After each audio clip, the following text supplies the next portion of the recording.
কোনো বৃত্তের কেন্দ্র ও এর স্থানাঙ্ক যদি 0, 0 হয় এবং পরিধির উপরে কোনো বিন্দু P = xy হয় এবং সেই বৃত্তের সমীকরণ নির্ণয় করতে বলে, সেই ক্ষেত্রে ওই বৃত্তের সমীকরণ হবে OP² = r²।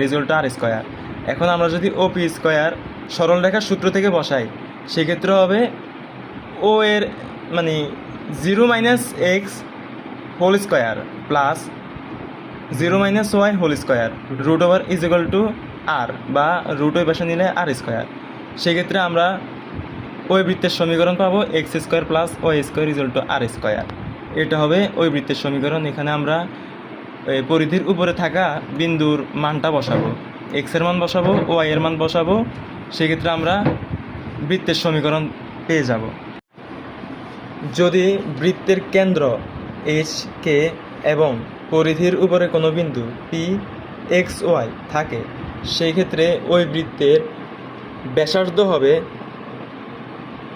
x - h² + y - k², অর্থাৎ x - h² + y - k² = r²।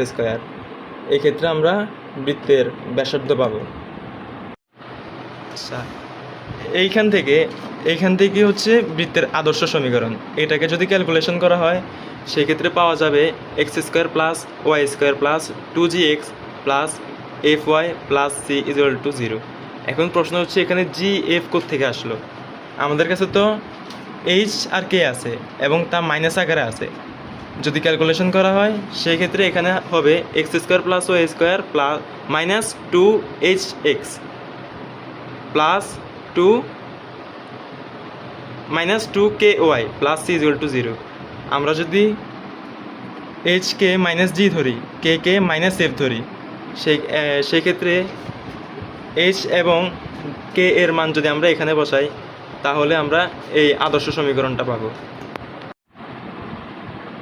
যদি কোনো বৃত্তের আদর্শ সমীকরণ দেওয়া থাকে, অর্থাৎ আদর্শ সমীকরণের শর্ত হলো x² ও y² এর সহগ সেম হতে হবে এবং x × y সম্বলিত পদ থাকতে পারবে না, অর্থাৎ এই রকম একটা সমীকরণ থাকতে হবে। আর এরকম যদি সমীকরণ থাকে এবং সেই সমীকরণ থেকে, অর্থাৎ সেই বৃত্তের সমীকরণ থেকে যদি বৃত্তের ব্যাসার্ধ এবং কেন্দ্র নির্ণয় করতে বলে, সেক্ষেত্রে ব্যাসার্ধ হবে r √g² + f² - c এবং কেন্দ্র হবে g/-2, f/-2।